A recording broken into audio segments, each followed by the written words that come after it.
Hello, my friends, and welcome back. Thank you very much for being with me again today. Well, you can't really control what your enemy does. Sometimes if you are good enough and, sometimes it works, you can maneuver them into acting in a certain way. But most of the time you don't have leverage or you can't control what, your opposite team does. As I said, sometimes you can influence them by your actions. So that means that you should be focused on your actions more, and that probably will determine their reaction. If you want to send them like fainting, attacking here, pretending they're really attacking over there, or not attacking. So what do we have here? We have NATO, the guys involved in Ukraine to get Russia's resources and nuclear weapons, and then China's economic boom or development. That's the whole point in the Ukraine. When Ukraine is going to be solved, somewhere else we're going to have another Ukraine type garbage. Probably, I don't know, Iran or Taiwan or maybe Belgrade, right, in Serbia. So what do we have here? We have here 2 points. One, NATO will have troops on the ground in Ukraine. As I said many times before, they will send them euphemistically called differently, like trainers, inspector, love makers, aid workers, but they will be military, but they will not be engaged in active fighting, a pinky promise. And we should believe them because, they had a gentleman agreement, if you remember, in 1990, 1991, remember? No 1 inch further expansion to the east of NATO, remember? That was like a gentleman agreement. And, when the Russian says, remember that, what did the gentleman say? They said, the gentleman, say, do you have anything in writing? Oh, okay, all right. So, we're not going to do this. Q. So the problem is here, the issue. That's one. And the other one is going to be a no-flight zone in Ukraine. I said both of these, that they will be achieved. They will be pushed little by little. Okay, so this is what the enemy of Russia does. How will Russia respond to that? Something that they can control. Well, let me read you about 1, 2, 3, 4, 5, 6, 7, 8. I have 8 windows here open, out of which 2 are from Wikipedia to show you who's in charge of our military. Remember, if those two guys for real get upset and they want some, I don't know, how do you call it, reparations, what are you going to do? Let's go to the first article. Russia Today. These are not only from today, the articles that I picked, because I want to show you a trend. I want to show you a pattern, because that is consistent with my mountain slope model, which is they start slowly, and in the end they tell us what they decided some time ago. They decided already troops on the ground. They decided already no-flight zone over Ukraine. That's been decided. They're working on how we can get these imbeciles, the baboons, support us, and the Russians don't hit us hard. That's what they do right now. They decided that. That decision has been made. I have 99.9% certainty about that. So NATO members considering sending troops to Ukraine, they applied the same technique when they were considering sending any kind of weapons to Ukraine. When they send the howitzers, when they send the motorized armored vehicles, when they sent tanks, everything was not only short-range missiles systems, mid-range and long-range. They're the same game, and the baboons did not get the game. They're still out there, eating each other's fleas, drinking their beer, fucking here and there, and that's it. So, some US defense contractors are reportedly already there. So you see, it's already there. What are you going to do now? So this would be the argument of a rapist with a victim being on her and pumping about 20 times. Well, she's already over there, he's doing it. So what if he does like 5,000 times more? And then he's going to be zipping up and, So this is the argument. Well, he just killed, 5 members of your family. But he's having in his sight about 20 more. Let him do it, right? Of course not. Of course not. So this is the argument. We already have them. What are you going to do? Well, that was a mistake in Russia's part. But hey, I think the Russians said this is a legitimate target. repairing weapons provided to Kiev. Yeah, that's what they do. They just sit down and they just repair, and that's it. They don't fight. No active fight. Why? Pinky promise. Several US allies with NATO are, and I'm quoting, inching closer to sending soldiers into Ukraine to train its armed forces. The New York Times has reported some American military contractors are already on the ground to repair US supplied weapon systems. If Lithuania or Estonia or Latvia, let's start with these ones with a little fish, send one man over there, I, as the president of the Russian Federation, say that's a declaration of war against me. Well, and I will employ all the tools at my disposal. Do you think Lithuania, Estonia, and Latvia will send a chicken over there? An egg? Nothing, I guarantee you, unless the Al Capone says, yeah, you do it. See what they're going to do. And then the Russians could flatten them. What are they going to do then? Oh my God, see, those are the bad guys. Well, we warned you. For us, your actions are interpreted as a declaration of war. Just so you know. Move on.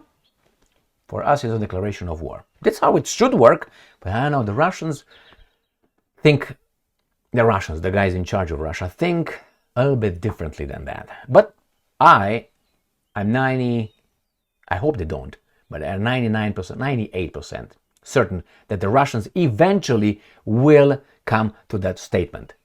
You do this, it's going to be a declaration of war, we're going to flatten you. I guarantee you 99, 98, 99% that the Russians will get to that point. Now my problem is, why didn't you do this at the very first time when these guys sent a bullet? It's like you tell someone, if you pump, the same example, 100 times, I'm going to intervene only then. So you let the guy do it for 100 times, and then if he gets 101, that's it, man, now you're under arrest. No, the first you approach that person and you put your hands on her, you're going to be face down. But no, the Russians, so then all those 99 pounds or whatever you call them, pounding exercise, what do you think is going to be? There's damage. Why did you allow that damage to occur for so long? Again, they're going to get to that because NATO will push higher and higher, escalate. They escalated from the very beginning. From the very beginning, look where they're at. Sending troops and the F-16s and getting in. But hey, you cannot hit us. We're going to have the, no-flight zone. We're going to destroy their incoming missiles. But you can't hit me. Well, and the Russians should say what? What I just mentioned about Estonia or whatever. Facing troop shortages, the government in Kiev has asked the US and NATO to, and I quote, help train 150,000 new recruits inside Ukraine so they could be sent to the front faster, according to American outlet. Now, why would these guys ask NATO to come and train? What experience NATO does have? What experience? When was the last time NATO fought a war? I'm not talking about Saddam Hussein. Saddam Hussein was rusty, 50 tanks and 100 guys over there who ran away. When was the last time?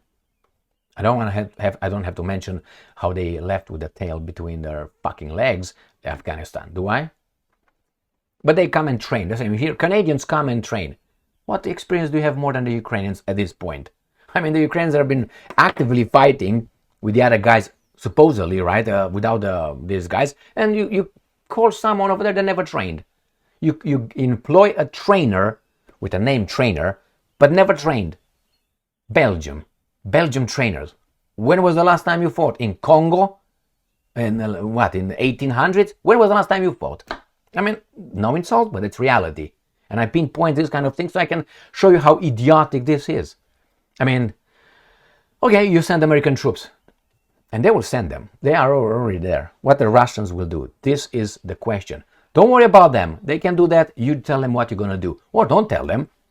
That could be too as well. The move, and I'm quoting, would be another blurring of a previous red line and could draw the US and the EU more directly into war. Past 100 and all that. So let's see what it's next. Next is this article from Ukrainska Pravda. EU, United Nations, European Union considers training Ukrainian troops because they have so much experience in Ukraine starting 2025, if by then Ukraine will still be a country. We'll find out that. So EU considers training. So these guys consider training. Okay. European governments and Brussels are considering conducting drills for Ukrainian forces on the territory of not only the European Union but also Ukraine in 2025 at the latest. Got it? So German newspaper Welt with reference to sources as reported by European Pravda.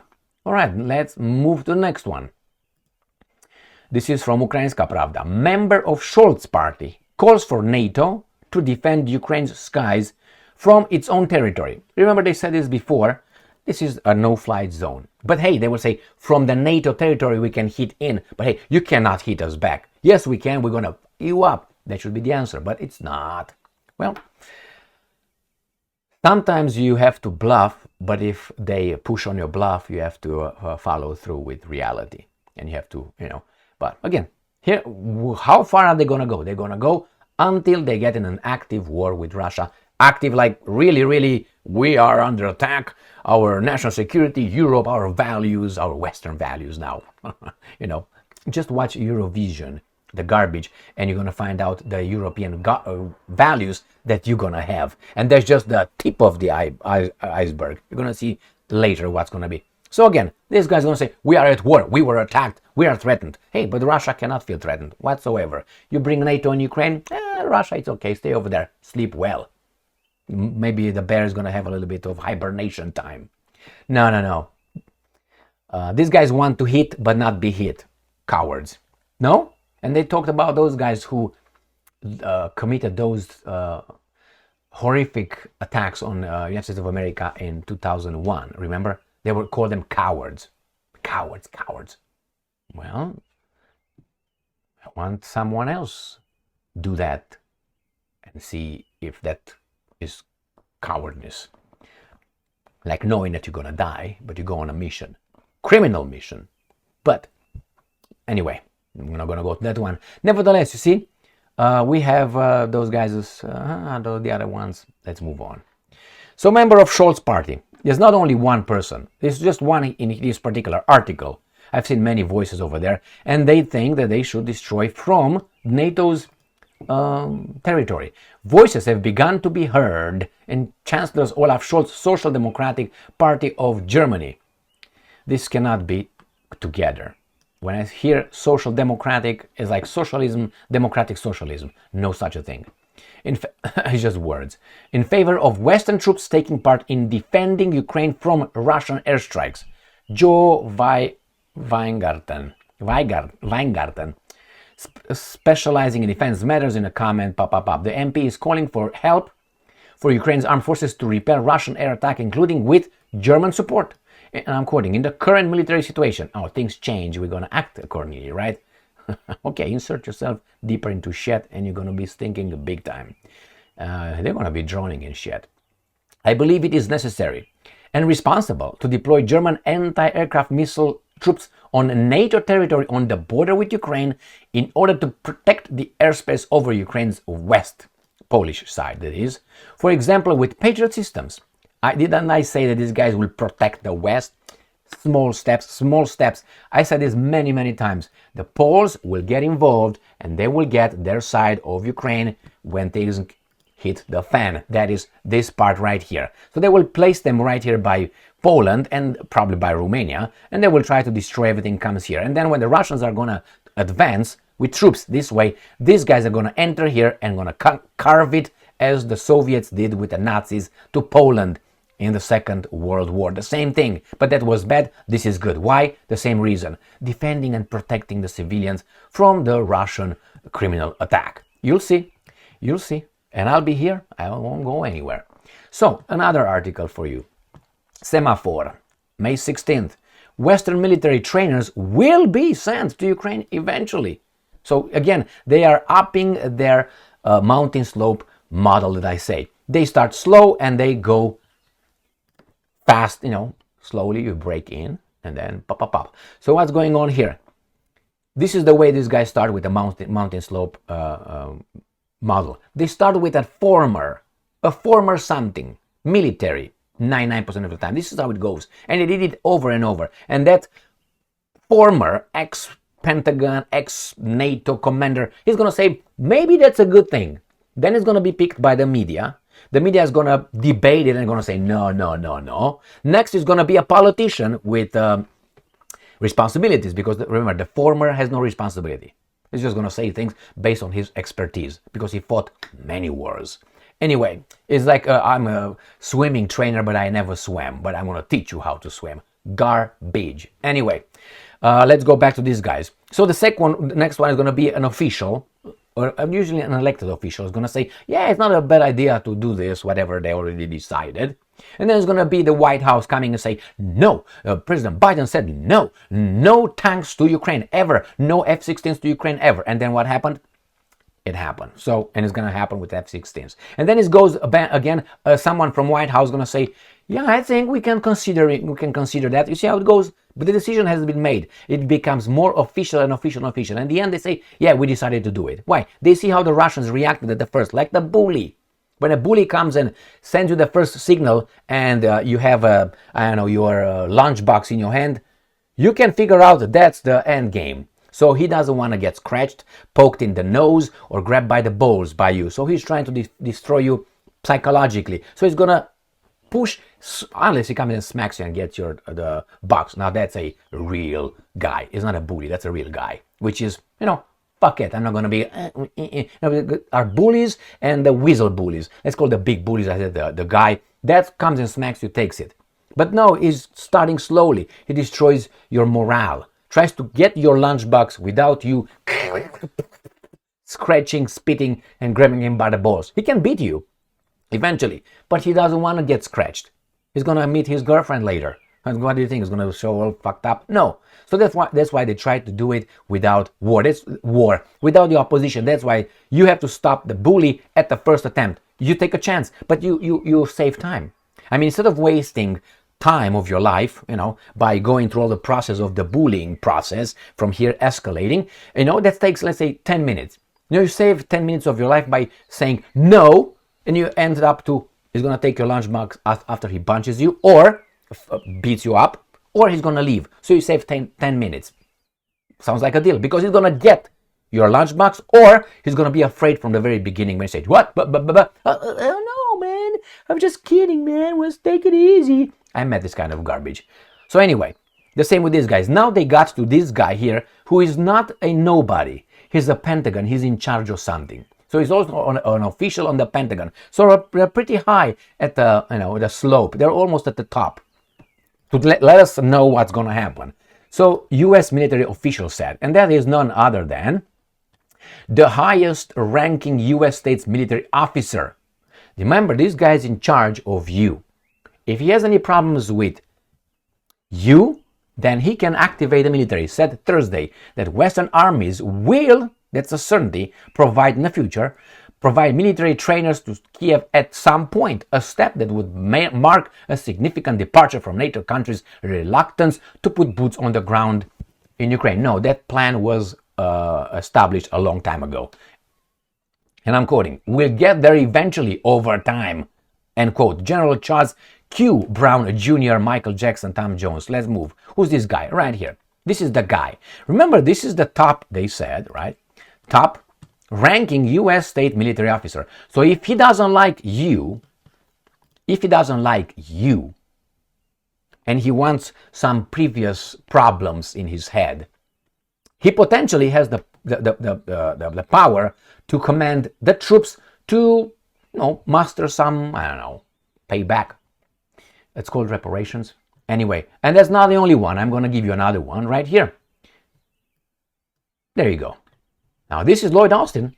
Now, Lloyd Austin is United States Secretary of Defense. Right? So these guys, if they are very upset with you guys, they can potentially take over. And then what do you think they're going to do? They're going to point a finger at some other guys who did some wrong, not to them, but to, okay? And they can go to Europe. And then what Europe is going to do? They're going to run to fucking Russia. That's what they're going to do. They're going to be Russia versus these frustrated people.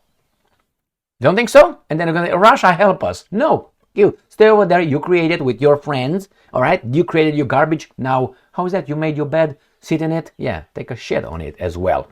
Move on. So this is what this guy says. And then we have this imbecile, Annalena Baerbock. She's an infantile, but she's doing what she's supposed to. German minister, Ukraine needs long-range weapons to defend Kharkiv.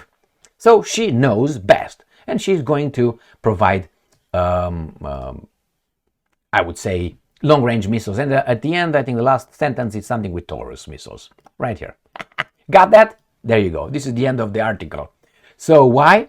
Because when we read, psychologically that's proven, when we read a story or when we listen to someone or we watch a movie, we most remember the beginning of the story and the end of the story, not the middle. So the end of the story is Taurus missiles. Got that? All right, these guys are not that stupid. I mean, Annalena seems to be, but nevertheless. Now let me show you another article here. NATO should use its air defenses to shoot down Russian airstrikes on Ukraine, says former alliance chief. This is May 15. So these guys moved fast, right? When was this? It was the next day when the US official said, and this guy comes before him. There you have, and says the former alliance chief. All right, they should use its air defense to shoot down Russian airstrikes on Ukraine, but you cannot hit us. That's the whole weasel coward move. NATO should use its air defenses to intercept Russian airstrikes, a former NATO chief said. And Anders Fogh Rasmussen told the I newspaper that missiles could be launched from Poland and Romania. He said it before. Right, there you go. So as I said, these imbeciles will be activated. The Poles right here and the Romanians. But you cannot hit them. Why? NATO members helped Israel shoot down Iranian airstrikes and could do the same in Ukraine. Well, that's a long stretch, Mr. Andreas, from Israel to everybody else. So, the NATO countries will eventually institute a no-fly zone and a de facto no-fly zone by doing that, shooting, or at least saying they will shoot that. And we're going to discuss what the Russians should do. I think they already said they will shoot those air defense systems in NATO countries. But the NATO countries will say, hey, we already attacked, therefore we need troops in Ukraine. And the other one is boots on the ground. They're already there. They will bring more under euphemistic terms. What should the Russians do? Well, as I said at the beginning with Estonia example, you send a bullet, we are at war. For me, I take it as a declaration of war. Bang! But you have to follow through if they really send that bullet. That's the way life is in general. All this garbage that we're fed since we're toddlers and all that, be good and follow this and be truthful and so on. Yeah, okay, it works. But in reality, life is like this: an eye for an eye, and a tooth for a tooth, as Hammurabi and the Jewish faith teaches us in the Old Testament, not in the New Testament, because these guys are all Christian and they don't turn the other cheek, and they don't forget and forgive their enemy. Somehow they don't love the enemy. They fight the enemy. They want to kill the enemy. They want to strangle the enemy. Not very Christian. Are they not Christians? Some of them are not. Schumer, I guess. Blinken, Victoria Nuland, Yellen, Mayorkas, U.S. Chief of Staff. I can't remember his name. All these guys are. Thank you very much for being with me again today. Stay strong, stay smart, look for the truth, and be just.